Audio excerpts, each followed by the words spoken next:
Hello everyone. This was the mains UPSC series. Here we were doing GS1 जिसमें हम society कर रहे थे and already we have done lots of topic from the caste system. Caste system क्या होता है, किस तरीके से ये इवॉल्व हुआ, इसका क्या रोल है, क्या इसने अपनी रेलेवेंसी खो दी है नहीं खोई है, हमने काफ़ी डिटेल में हमने लास्ट वीडियोज़ में पढ़े थे. ठीक है, अब हम थोड़े PYQs कर लेते हैं. और ये PYQ सिर्फ आपको इतना बेसिस पे नहीं करनी है कि हाँ ठीक है जितने क्वेश्चन पूछ रहे हैं बस उतना ही तक रट जाएं. नहीं, इसे काफ़ी ज़्यादा आप जितना लिंक कर सकते हैं, हम जितना अपने दिमाग को खोल सकते हैं उस अकॉर्डिंग इसे पढ़ना है. So let's start. Caste system is assuming a new identities and associational form. Hence, caste cannot be eradicated in India. And comment. Question ये पूछ रहा है कि जो कास्ट सिस्टम है ना, अब वो कास्ट सिस्टम नहीं रह गया, इसने एक नया आइडेंटिटी अपनी बना ली है, इसने एक एसोसिएशनल फॉर्म बना लिया है. ठीक है, इस वजह से कास्ट सिस्टम ना इरेडिकेट होना, ख़त्म होना, जड़ से ख़त्म होना इंडिया में मुश्किल है. ठीक है, नहीं हो सकता. उस पर कमेंट करिए. तो आप बहुत सारे पहलू लिख सकते हैं. पहले तो आप ये बताएंगे कि ये कौन सी न्यू आइडेंटिटीज़ या एसोसिएशनल फॉर्म है जो कास्ट सिस्टम ने अपनाया है. ठीक है, क्या ऐसा रीज़न है, ये आइडेंटिटी किस तरीके से इन्फ्लुएंस कर रही है कि कास्ट सिस्टम इरेडिकेट नहीं हो सकता. आपको पहले ये समझना है. आपको ये समझना है कि चलो ठीक है, कास्ट अगर इतना ज़्यादा रिजिड हो गया, इसने न्यू आइडेंटिटी बना ली है, फिर भी कहीं ना कहीं कास्ट सिस्टम की कुछ एक पॉजिटिव फीचर्स भी तो होंगे.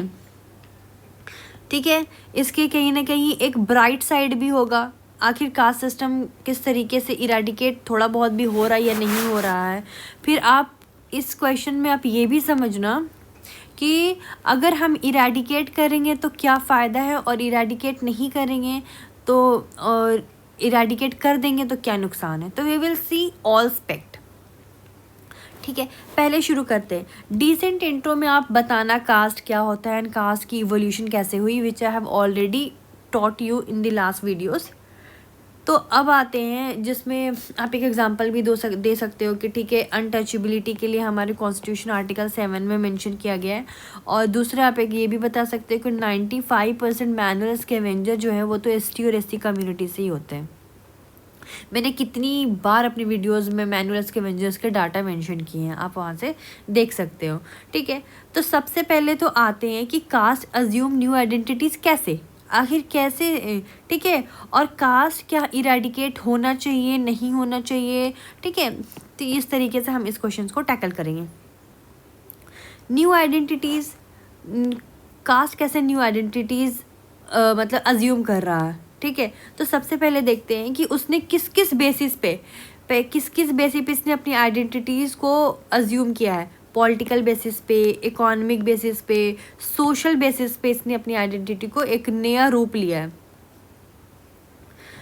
पॉलिटिकल पार्टीज में आप बात करते हैं. Various caste communities have asserted themselves by forming political parties. बहुत सारे ऐसे कास्ट कम्युनिटीज़ हैं जिन्होंने they have asserted themselves by forming, उन्होंने पॉलिटिकल पार्टी बना ली है. ठीक है, बहुत सारे ऐसे कास्ट ग्रुप है जो अपनी पॉलिटिकल पावर बढ़ाने के लिए, उन्होंने अपनी पॉलिटिकल पावर बढ़ाने के लिए वो पॉलिटिकल पार्टीज़ बना रहे हैं, या जो ऑलरेडी एग्जिस्टिंग पार्टीज़ है ना उनको इन्फ्लुएंस कर रहे हैं. आप एग्जांपल देख लो, बहुजन समाज पार्टी. बहुजन समाज पार्टी क्या होती है, ये दलित वोट बैंक है. ओरिजिनली देखा जाए तो ये जातव कम्युनिटी को रिप्रेजेंटेशन है, लेकिन वोट किससे ज़्यादा लेती है, दलितों से. ठीक है, आप इसका कुछ एग्जांपल भी देख सकते हो, जैसे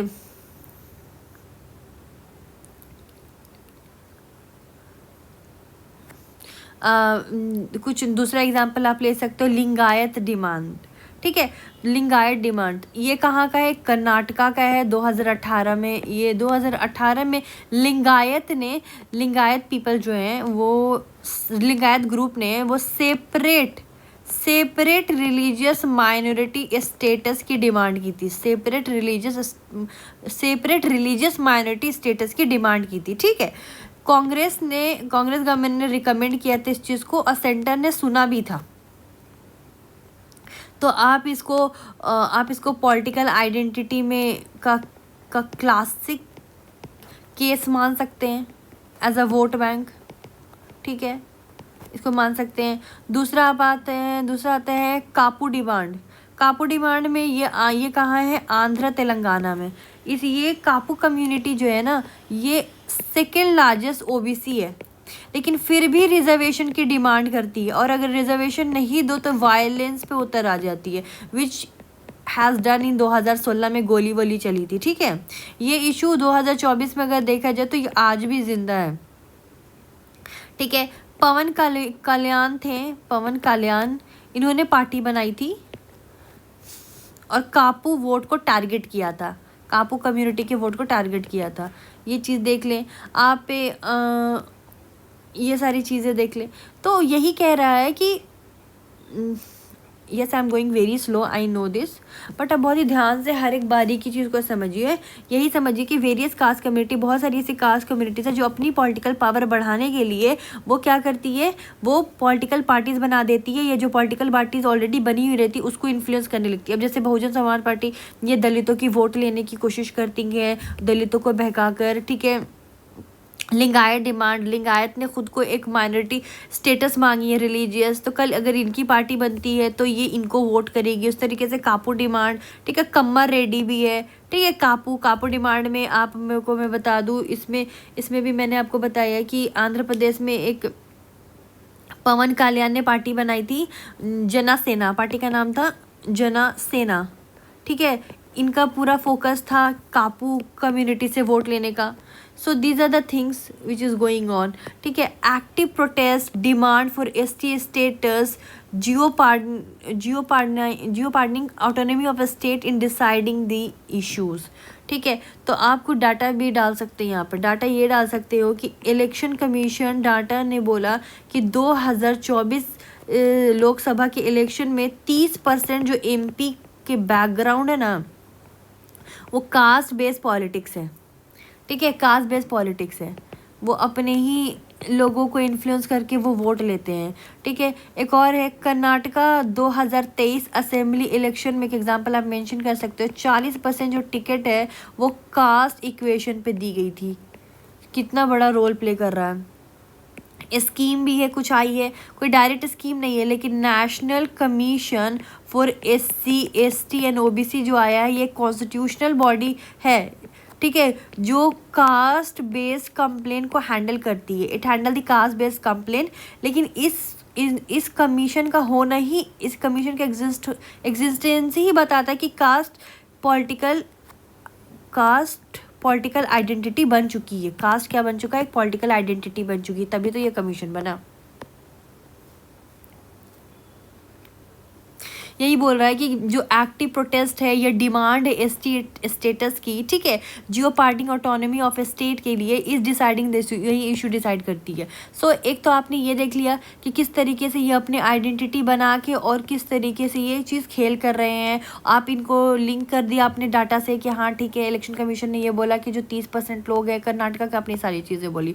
अब इकोनॉमिक बेसिस पर देखिए उन्होंने किस तरीके से आइडेंटिटी बना ली है। तो आप यही देखेंगे, मैं पहले बता देती हूँ, डोमिनेंट कास्ट का इकोनॉमिक लॉबिंग, आप इसको ऐसे मेंशन कर सकते हैं, डोमिनेंट कास्ट का इकोनॉमिक लॉबिंग। इसमें क्या है कि emergence of elitist branches from coming reservation benefit with in such caste group. इसका मतलब होता है कि कुछ कास्ट इकोनॉमिकली पावरफुल ऑलरेडी है, जैसे लैंड होल्डिंग, बिजनेस, लेकिन फिर भी उनको रिजर्वेशन और इकोनॉमिक बेनिफिट के लिए वो डिमांड करते रहते हैं। एग्जाम्पल के साथ मैं बताती हूँ। तो इमरजेंस ऑफ एलिस्ट ब्रांच, जो ऑलरेडी एलिस्ट ब्रांचेस है, from coming reservation benefit with in such caste group, ठीक है। वो जैसे डोमिनेंट कास्ट, मराठास हो गए, कपूर हो गए, पटीदार हो गए, डिमांडिंग रिजर्वेशन, वो आज भी रिजर्वेशन मांग रहे हैं। जाट जो होते हैं बहुत ही डोमिनेंट हैं, ठीक है, वो भी रिजर्वेशन डिमांड कर रहे हैं। मैं इसको थोड़ा सा और इलॉबरेट करके आपको समझाती हूँ कैसे। जैसे जाट हो गए हरियाणा यूपी में, ठीक है, 2016 में उन्होंने OBC रिजर्वेशन उन्हें मिला था वायलेंस के बाद, लेकिन 2019 में सुप्रीम कोर्ट ने उन्हें 27% कोटा को क्रीमी लेयर के बेसिस पे स्ट्राइक डाउन कर दिया था। क्या किया था उनको स्ट्राइक डाउन किया था। आप करंट का एग्जांपल अगर देख लो तो 2024 में क्या बना था, एक इकोनॉमिक लॉबी बनी थी जिसका नाम था जाट आरक्षण संघर्ष समिति। ये ये reservation for economically weaker Jat के लिए मांग कर रहे हैं। जो जाट वीकर हैं इकोनॉमिकली, ये उनकी रिजर्वेशन के लिए ये चीज़ बनाई गई है। आप मराठा का एग्जांपल देख लो, ठीक है। तो इकोनॉमिकली अगर मराठा को देख लो तो 40% मराठा जो है वो लैंड होल्डिंग है, ठीक है, और 25% बिजनेस है। फिर भी इनके जो इकोनॉमिकली एलीट पीपल है ना, वो कास्ट बेस्ड आइडेंटिटी है उनकी, ठीक है। नेक्स्ट आप देख लो पटीदार्स को लेके, तो गुजरात में पटीदार्स कंट्रोल करते हैं क्या, डायमंड्स को, टेक्सटाइल को, एग्रीकल्चर को, ठीक है। लेकिन फिर भी इनको क्या ओबीसी कोटा चाहिए। कापूस को आप देख लो, ये आंध्र में कापूस है, ठीक है, ज़मीन और बिजनेस पे है, लेकिन फिर भी इनको चाहिए ये चीज़। तो आप वही देख लो कि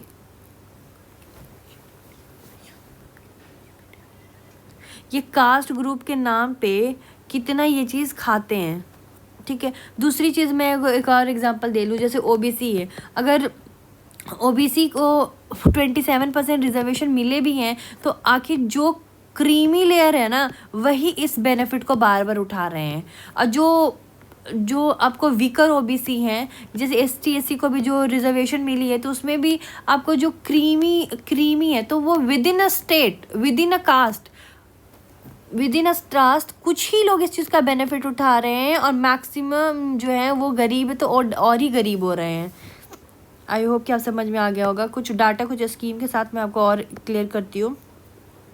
जैसे NSO 2022-2003 में डाटा है निकाला, इसने कहा कि टॉप 20 वेल्थ होल्डर, ठीक है, में 65% तो ओबीसी एंड जनरल कास्ट है, ठीक है। और इनमें भी सब कास्ट डिवाइडेड है। ये चीज़ बात कही, ठीक है। क्या कही, मैं दोबारा रिपीट करती हूँ। टॉप 20 वेल्थ होल्डर में 65% तो ओबीसी और जनरल कास्ट डोमिनेट है, और इनमें भी सब कास्ट डिवाइडेड है। तो जो वो लोअर कास्ट है ना, जैसे ओबीसी, अब ओबीसी में भी हज़ारों कास्ट आती है, तो जो ऊपर के 2-4 कास्ट है ना, they are enjoying this benefit, और जो नीचे के हैं वो आज भी गरीब है, कल भी गरीब थे, और आने वाले दिन में वो पता नहीं क्या होगा। ये सारी चीज़ें कह रही है, ठीक है।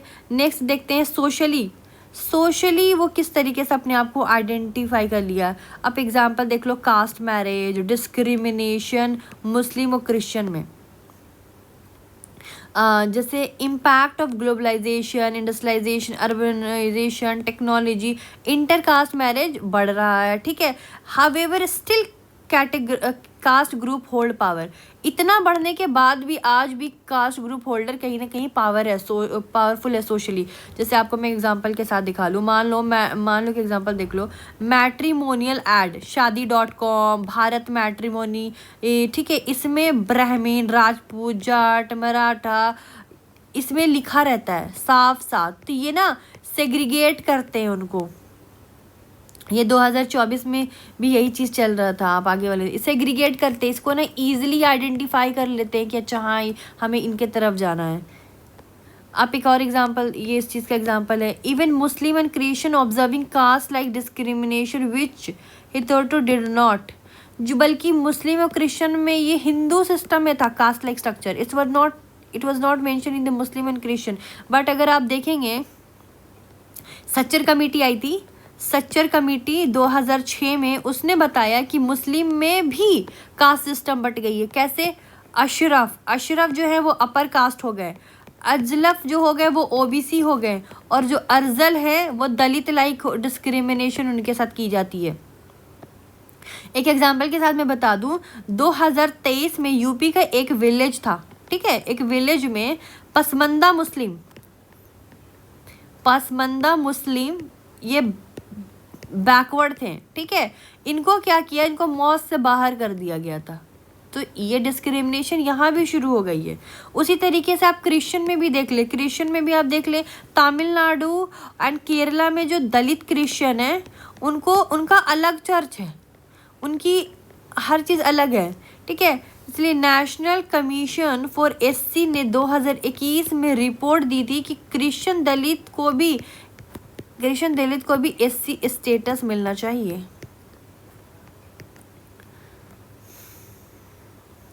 पर गवर्नमेंट अभी ने इसको मना कर रखा है। आप इसको भी थोड़ा कुछ आपको डाटा के साथ लिंक कर सकते हैं। कैसे लिंक कर सकते हैं? NFHS 5 2019 और 21 के डाटा में आया कि 30% हिंदूज अभी भी इंटरकास्ट मैरिज को सपोर्ट नहीं करते हैं।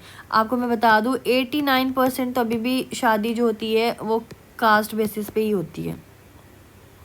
ठीक है, इसके लिए मैंने एग्जांपल बार बार आपको कहा कि डॉक्टर अंबेडकर स्कीम आया है। ठीक है, doctor scheme for social integration, इसमें इंटरकास्ट मैरिज को जो शादी करेगा उसको 2.5 लाख रुपए मिलेगा। और इस चीज़ का भी बेनिफिट आज तक से 12,000 कपल ही उठा पाए हैं। Only the 12,000 couple are have taken the benefit of this scheme. कितनी कम है, कितना कम रेशियो है। ठीक है, तो ये सारी चीज़ें आपने देख ली। अब आपको अगर क्वेश्चन पूछा जाए कि क्या कास्ट को इरेडिकेट करना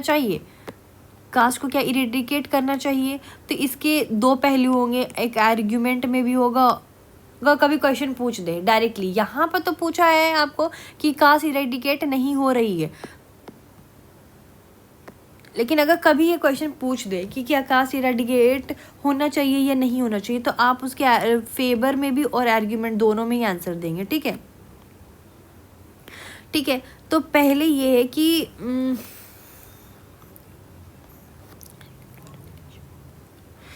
यस, इरेडिकेट होना चाहिए। क्यों इरेडिकेट होना चाहिए? तो कास्ट सिस्टम ही इनइक्वालिटी का रूट कॉज है।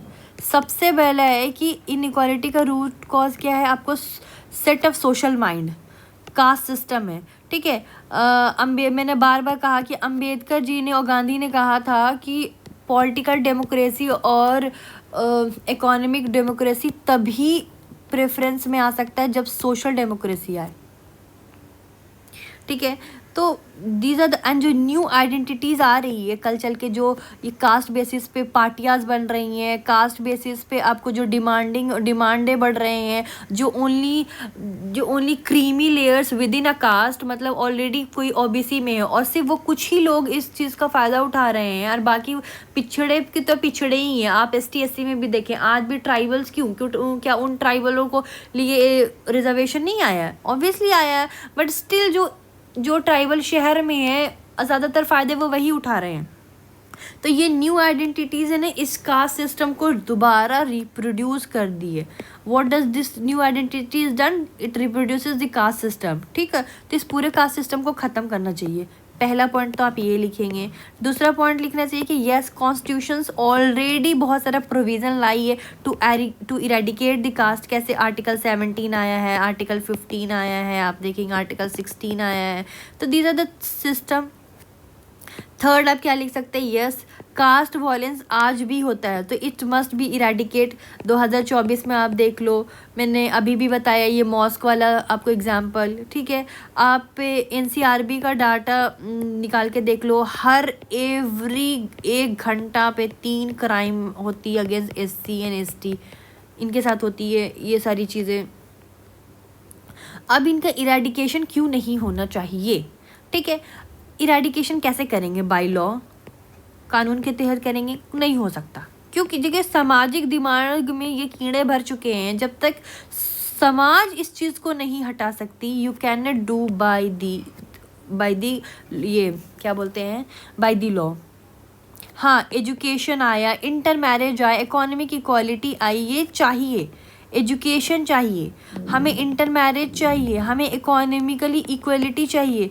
तो अगर ये सारी चीज़ें आप नहीं देंगे, आप ये सारी चीज़ें चाहिए। ठीक है, तो जैसे फॉर एग्जांपल लो, नए आइडेंटिटीज़ को ना, जो नए आइडेंटिटीज़ बने, take it as in a positive way. अगर ये नहीं बने होते तो जो पिछड़े जाते उनकी आवाज़ उठाने के लिए कोई नहीं होता, तो जो पॉलिटिकल आइडेंटिटी है, they are the voice of marginalise, ये डिसएडवांटेज ग्रुप। ठीक है, they are the voice of disadvantage group. ठीक है, उसी तरीके से इकोनॉमिकली आइडेंटिटी जो है, ये जाट लॉबी, फार्मर का इशू उठाती है। सोशल आइडेंटिटी जैसे मैट्रिमोनियल्स, ये निगेटिव है, लेकिन उसके रिगार्डिंग आप देख सकते हैं कि थोड़ा सुधारण आ सकता है। जैसे एक और एग्जांपल आप देख लो कि इराडिकेशन अगर हो गया तो there will be loss of some people, जैसे रिजर्वेशन। ठीक है, इराडिकेशन हो गया तो जो रिजर्वेशन लोअर कास्ट को बेनिफिट में डाल रहा है, आज जो लोग उठ रहे हैं, कल आज वो भी नहीं उठेंगे, वो पूरा का पूरा खत्म हो जाएगा।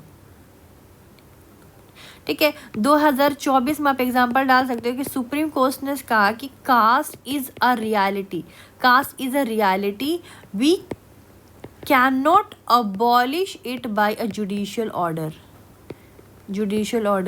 we can only ensure that no one is discriminated। सिर्फ हम इसी चीज़ की गारंटी दे सकते हैं कि कोई डिस्क्रिमिनेट नहीं होगा, no one can be discriminated। ये चीज़ आपने देखा। आपने ये सारी चीज़ें आपने देखा कि ठीक है, चलो कास्ट सिस्टम पे इतने सारे न्यू आइडेंटिटीज़ आ गए हैं जो कहीं ना कहीं कास्ट सिस्टम को और रिप्रोड्यूस कर रहे हैं, दोबारा इसको बूस्ट अप कर रहे हैं। तो लेकिन कहीं ना कहीं कुछ पॉजिटिव साइड भी है। येस, कास्ट साइड थोड़ा बहुत इरेडिकेट भी हो रहा। कैसे, आपको मैं बताती हूँ। कास्ट सिस्टम इरेडिकेट ऐसे हो रहा है जैसे इसका कुछ ब्राइटर साइड भी है। ब्राइटर साइड कैसे है? आप modern forces and values, liberty, equality and fraternity. कैसे, ये एग्जांपल आप समझ लो कि ये चीज़ कहाँ से आई। ये फ्रेंच रिवॉल्यूशन से आई। मैंने पहले भी आपको ये चीज़ बताई है। ठीक है, लिबर्टी, फ्रैटर्निटी हो गया जात पात, इक्वलिटी में हो गई डिस्क्रिमिनेशन, और लिबर्टी हो गई आपको चॉइस नहीं। तो ये सारी चीज़ें क्या थी कास्ट सिस्टम में? कास्ट सिस्टम ये तीनों चीज़ के ख़िलाफ़ थी, ये तीनों चीज़ के खिलाफ थी। लेकिन ब्राइट साइड ये है कि मॉडर्न एजुकेशन, ठीक है, modern values, media, social media, court judgement, ये सब ना कास्ट को चैलेंज कर दिया। आप एग्जांपल में वही इंटर कास्ट मैरिज को आप देख लो। यंग जनरेशन इस चीज़ को एक्सेप्ट कर रही है। NFHS 5 2019 की रिपोर्ट पता चला कि 20 से 30 एज ग्रुप वाले जो है ना 40% लोग इंटर कास्ट मैरिज कर रहे हैं। ठीक है, जो 2005 में सिर्फ 15% है। तो it has an increase up to 40%।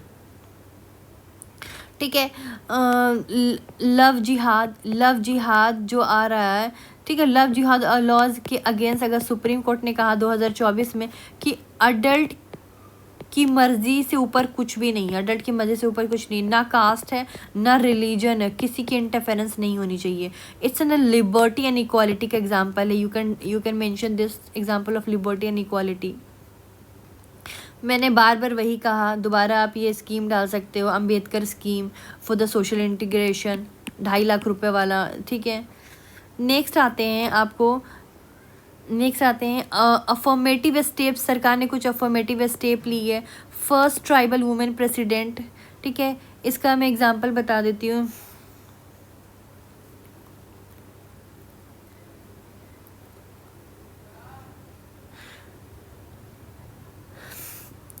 President Draupadi Murmu 2022 से अब तक वो एसटी कम्युनिटी का किस ट्राइब से हैं, वो संथल ट्राइब से हैं। ठीक है, वो दिखाता है कि वो कितनी बैकवर्ड कास्ट से हैं, लेकिन फिर भी वो आज किस पद पे हैं, and she is the first tribal women president.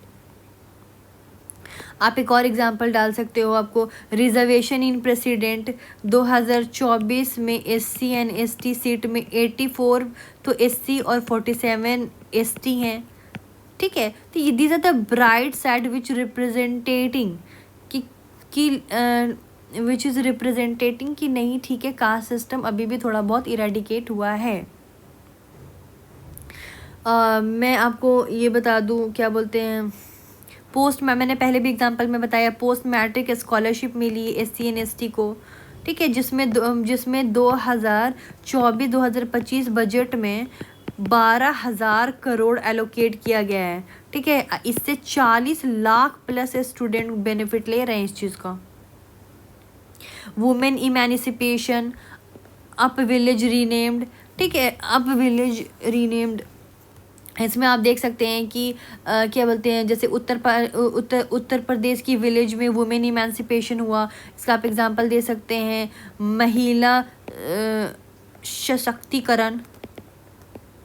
ये डिमांड उठा रही हैं, कास्ट के अगेंस्ट लड़ाई हो रही है, वुमेन को जो डबल बर्डन उठा रहे हैं, ठीक है।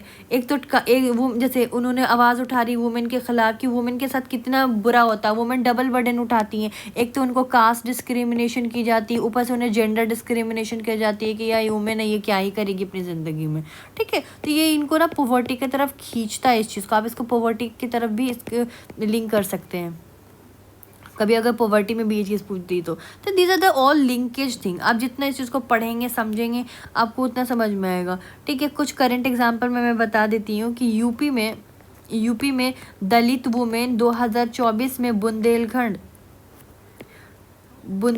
की दलित महिला संघर्ष समिति बनाई, ठीक है। तो ये ज़मीन के अधिकार पे कास्ट वायलेंस के लिए आवाज़ उठाया गया था।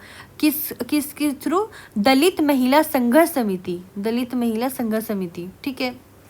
एक और एग्जांपल, अगर ये एग्जांपल नहीं याद हो रहा तो आप एक एग्जांपल सिंपल से ये डाल सकते हैं, केलास स्त्री पक्षा, STHREE स्त्री पक्षा, ठीक है। This women collective.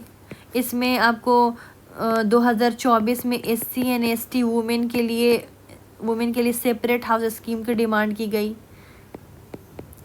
ठीक है। आप कुछ डाटा के साथ रोल बता सकते हो कि NFSC डाटा 5 ने ये दिया कि यूपी रूरल एरिया में अब 78% वुमेन स्कूल जाती हैं, एंड जो कि 2005 में ये कितना था, 45%। तो यू कैन लिंक दिस, जो मैंने आपको बुंदेलखंड वाला एग्जांपल दिया ना, तो you can link this thing with that example, ठीक है। स्कीम आया बेटी बचाओ बेटी पढ़ाओ, ठीक है। नारी अदालत स्कीम आया 2003 लॉन्च में विलेज लेवल पे for the women justice system. तो ये सारी चीज़ें, ये ब्राइट साइड है जो कहीं ना कहीं इरेडिकेट कर रही है इस चीज़ को, काफ़ी ज़्यादा रिजिडिटी को थोड़ा रिमूव कर रही है। आप कंक्लूजन में ऐसे डाल सकते हैं, though the evidences so far suggest that evolution and a strong foothold of caste in social and economic political realms of Indian society, some changes of significant nature are getting more prominence। इसका मतलब हुआ कि जो भी अब तक सबूत दिखाए जा रहे हैं उसे पता लग रहा है कि यस, ठीक है, सोसाइटी जो है आपको कास्ट सिस्टम बदल रहा है, इवॉल्व हो रहा है, लेकिन फिर भी इंडियन सोसाइटी के जो सोशल इकोनॉमिक और पॉलिटिकल एरियाज़ में इसका स्ट्रॉन्ग कंट्रोल आज भी माना जाता है। पर दूसरी तरफ ये भी देखो कि जो छोटे छोटे इंपॉर्टेंट चेंजेस है ना, वो धीरे धीरे ज़्यादा विजिबल हो रहे हैं। जैसे आप मोटा मोटी इसको बहुत ही कॉमन लैंग्वेज में समझो कि कास्ट सिस्टम इंडिया में ख़त्म नहीं हुआ है, ठीक है, बल्कि और बदल रहा है with the new identification, with the evidence of the evolution, evidence of new identification. But still धीरे धीरे इसके अंदर significant nature are getting more prominence, धीरे धीरे पॉजिटिव चेंजेस भी उभार आ रहे हैं। So this we have done, we will do this some other. अब हम role of caste in Indian politics पढ़ेंगे नेक्स्ट वीडियो में। ये बहुत बड़ा रोल है कास्ट का, हर एस्पेक्ट्स देखेंगे कि कास्ट कहाँ इंडियन पॉलिटिक्स में किस तरीके से ये रोल